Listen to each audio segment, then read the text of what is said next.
Hey guys, what is up? It is me, Pagey, here once again with another video on Stargirl Season 2, and this is going to be my review for Episode 6 for this season, otherwise entitled Summer School Chapter 6 like we're used to, and of course, spoiler alert for what's coming. If you're not seeing the episode, go away, because holy wow. Yep, let's keep it PG. Holy wow.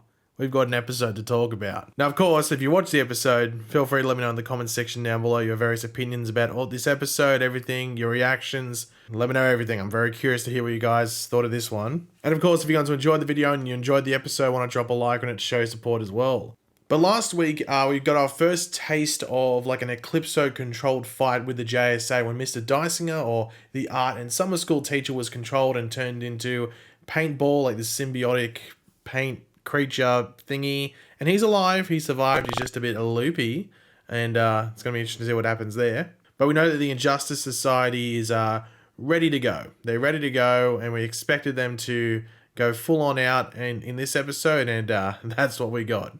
Now, this was an absolutely insane episode. It's by far the best episode of the season, yeah, so far. It's crazy. It was just crazy. Like, wow is the only word I can use to describe it. Maybe bonkers, so wow, bonkers, wow. It's probably the best way to put this episode. Now, this easily had the best fight choreography, if I can speak, in episode, I think, and it was just made so well. I loved it. Just built up the entire episode, and it was just very satisfying. Like, if this was like it felt like a mid-season finale. That's what it felt like if I'm being completely honest. And the reveal in this episode it's pretty much like top-tier comic book TV and just live action comic book media in general, TVs or movies. It was just so good. But yeah, we have to talk about this episode in depth, so let's go. But we start off the episode with Yolanda at work, and the bad luck with her is continuing at work. It's just more incorrect orders. It's just not going good. But we have Isaac Bowen come in, and when he came in, I was like, okay, this probably isn't going to go that great. And we see him start bringing up the whole photo incident that we saw last season. That pretty much destroyed Yolanda's life. And he's just trying to get to Yolanda, just sort of like hit that dark spot within her.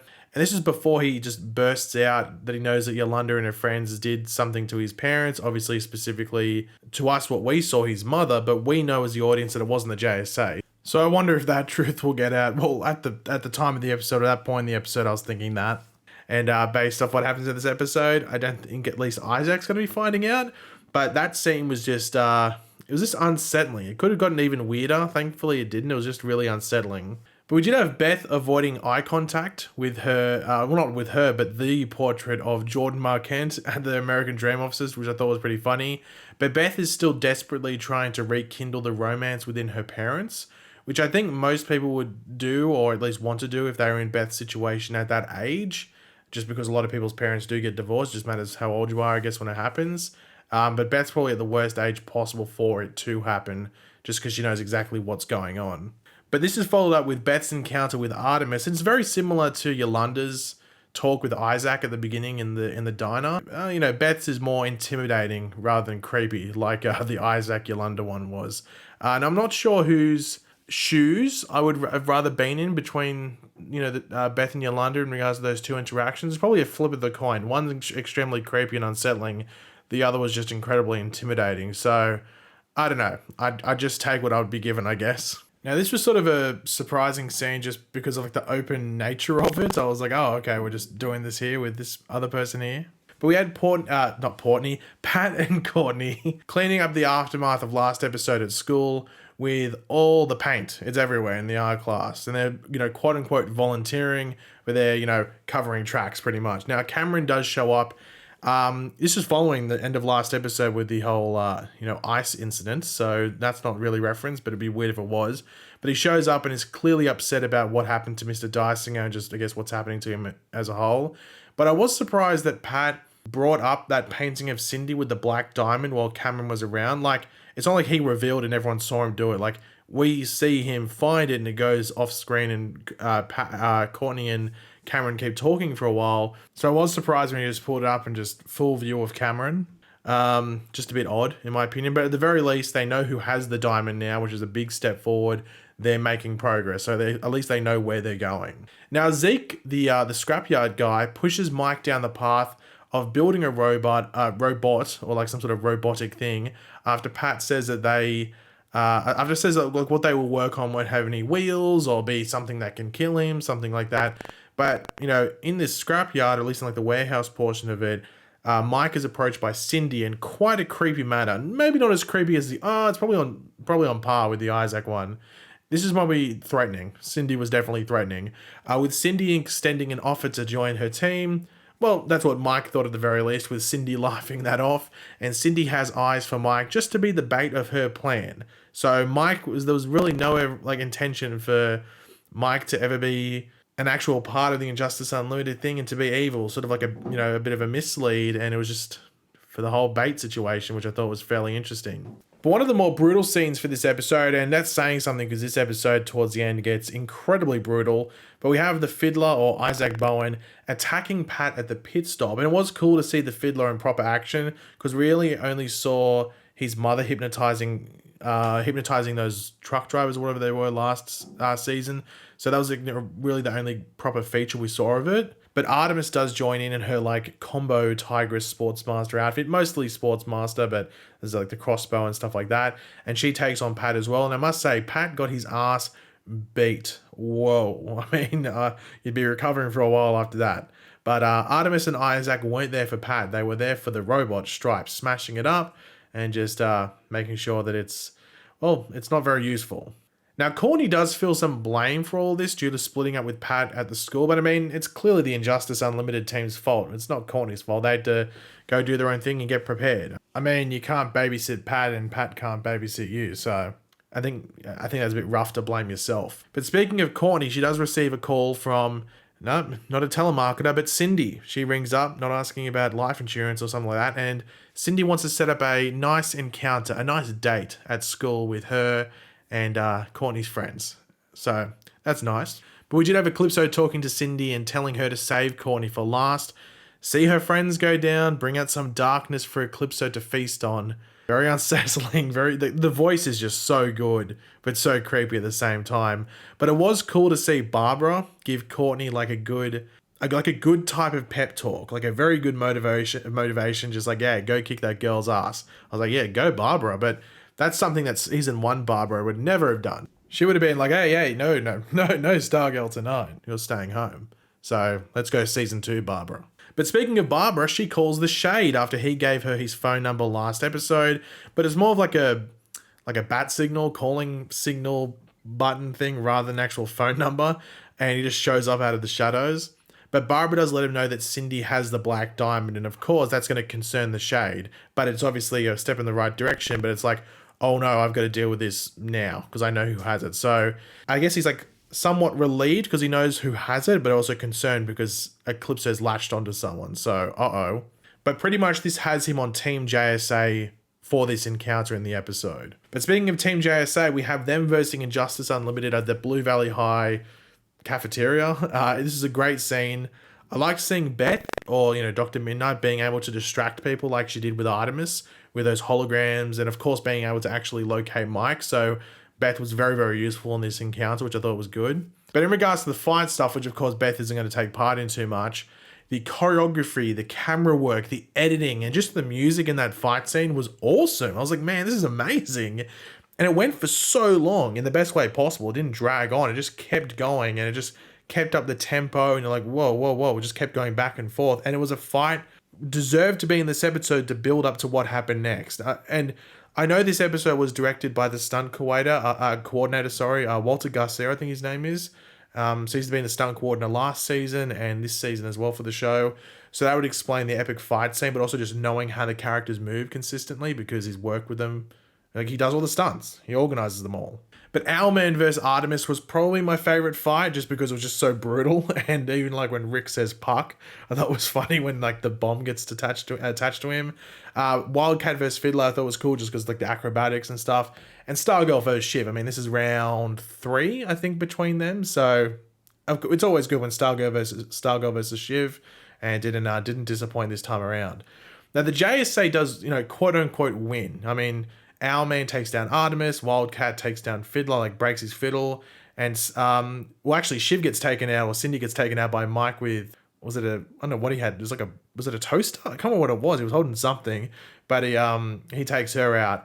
But that is until Cindy pulls out the black diamond. It's like pulling out the, well, it's like someone going to a knife fight and pulling out a gun. In this case, the gun being the black diamond. And I was quite worried. We were going to see Eclipso absolutely decimate all of these teenage superheroes for a moment, but the Shade shows up just in time as Cindy starts to call upon Eclipso. Now, I thought I wasn't too sure if we're going to get Eclipso. I was thinking we would. We're about halfway through the season, but I wasn't too sure at the same time. I think they might have, dimmed it down and maybe it comes out another episode or two. But the Shade asks for Cindy to hand over Eclipso. But Eclipso decides it is time for him to emerge. And Cindy was like, yeah, he's going to use his powers through me. But, I'm going to be in control. But we see Eclipso take full control. And the Shade uses his abilities to combat Eclipso's powers. But Courtney takes matters into her own hands, riding on the cosmic staff towards the Black Diamond, connecting with it, shattering it, which doesn't just destroy everything, but it releases Eclipso. Eclipso has been released, bringing about an eclipse in Blue Valley at night was pretty insane. I was interested because we had Zeke and we had a couple of people walk outside. I wonder if they're potential victims of Eclipso or if it's just that they were people that we know in the town that saw the eclipse. So we're seeing it through their eyes because we saw Barbara look out the window, but then we saw Beth's dad, Zeke, the scrapyard guy, and maybe one other person walk outside and look up and see it. I don't know if that means anything or if it was just them noticing the eclipse as well. So we'll wait and see what happens there. But yeah, we get to see the physical form of Eclipso take shape and I know I use this word a lot in this video and this review, but wow. And I've used Freddy Krueger references and Nightmare on Elm Street references this season because especially when we're in the school, it seems like going for that sort of take just really creepy. But his look and his reveal was very Freddy Krueger. He looks disgusting, but in the best way possible. I mean, and just that he was all slimy and stuff. He was all wet. It was disgusting. It was so disgusting, but so cool at the same time. Now, Cindy does attack Eclipso due to feeling betrayed, and Eclipso rips her blade out, which I thought was insane, but then throws it at Isaac Bowen. I thought he was going to stab Cindy, but instead he goes, hey, shish kebab time, and absolutely just decimates Isaac Bowen's middle area, and then feasts on him, consumes him, breathes him in, like some weird smoke ritual or something. Wow. Once again, we're going back to wow. Just wow. Now, Artemis is able to get away, and I wonder whether this changes Artemis's views on things. She's just witness a kid get killed, consumed, and Cindy brought her into all this, and the villain life maybe isn't for her. So I wonder if that changes up Artemis, and maybe she either helps the JSA towards the end of the season, or maybe just joins them in general and goes on a different path than her parents. That'll be interesting, but she does get away. But Cindy still feels like Eclipso owes her something, but he throws a shard of his shattered diamond at her, which consumes her and drags her into the floor, with Cindy trying to save her. Courtney trying to save her, Cindy begging for Courtney to not let go. Did she go to the Shadowlands? Is that where she went? Because it seemed like it. Did she go to the Shadowlands like Dr. Midnight? Because I don't think that's the end of Cindy. I don't think that's the end of her. I have a feeling we're going to be seeing her come back, but I do wonder whether that's where she went, the Shadowlands, because that would explain maybe the whole Dr. Midnight thing, because the Shade was talking to Beth a few episodes ago.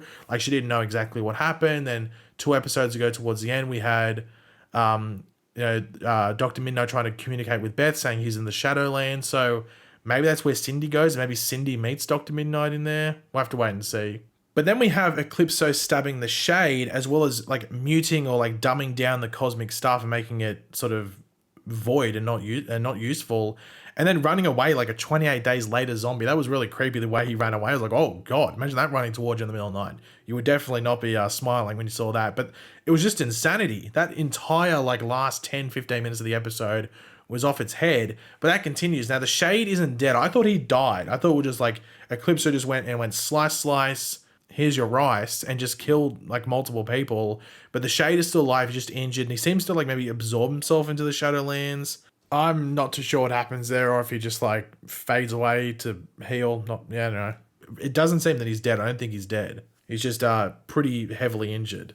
Now we did have Courtney relaying the information to Pat and Barbara in it wasn't a very hopeful hospital room there, I must say. And Mike wants his own version of Stripe as well. Like, he's scared and he wants to work on it and have his own version. So I wonder if Mike will get a mini version. Like in the comics, Mike sort of adopts Pat's role as the operator of Stripe. Like, starts to learn how to use it, might I say. So I'm guessing we might see a take on that in the show. But the other JSA members of Beth, Yolanda, and Rick at the pit stop are just cooling down from that fight and just looking back at what the hell just happened. I mean, I think we all would be doing that. But they know they need to take Eclipso down. And some bad stuff is on its way, but it's also just like, there's not a lot of clarity around the situation. It's very unclear. It's very scary. I mean, they just watched someone die, and they know that Isaac didn't deserve it. Like, Isaac wasn't evil. He didn't deserve that to happen to him. So let's see what happens. Now, to finish off the episode, we probably thought that we'd seen all the creepy stuff already happen, but this end scene decided to come in and just take the cake. We see some bad stuff. And this is when we see Eclipso shapeshift back into that younger version of Bruce Gordon that we saw in episode 1, and being even more creepy than he was in that episode. Just even more creepy as that younger version. Like, this does not look good for Blue Valley, or for people with like phobias of creepy little kids with evil laughs. Like, it's not good. And I can't wait to see what he does here and how he interacts with people here, and whether they know he's Eclipso. I guess this is going to how he draws people in. But wow, we know what he did with Rebecca McNider, so let's see what he does in modern day as well. Yeah. Just extremely creepy. That laugh is just embedded in my head. I'm gonna have nightmares. But yeah, as I said at the start of this video, this episode was off its head. It was amazing, and I loved it. It didn't start off like, oh my god, bang, bang, bang, bang, bang, but it just unsettling from the beginning and unsettling until the end. It just, wow, they really jumped into that dark horror tone of sorts in this episode, and I can't wait to see what Eclipso does now, whether we see him in his physical form next episode or he stays undercover as this younger Bruce Gordon for a bit. I can't wait to see the corruption he brings to Blue Valley and just the darkness that he makes people feel and then sort of feeds off. It's going to be pretty insane. And, man, I might have to sleep with the lights on tonight. I might have to sleep with the lights on. But yeah, guys, thanks for watching. Hopefully you enjoyed the video. If you did, it'd be awesome if you could drop a like on it to show support. Let me know in the comment section down below your various opinions about this episode. What did you love? What did you hate? What was your reaction to that episode? Did you think it was as good as I thought it was? Let me know all your thoughts down there. And of course, if you are new to the channel, make sure to subscribe. And I'll catch you guys later. Goodbye.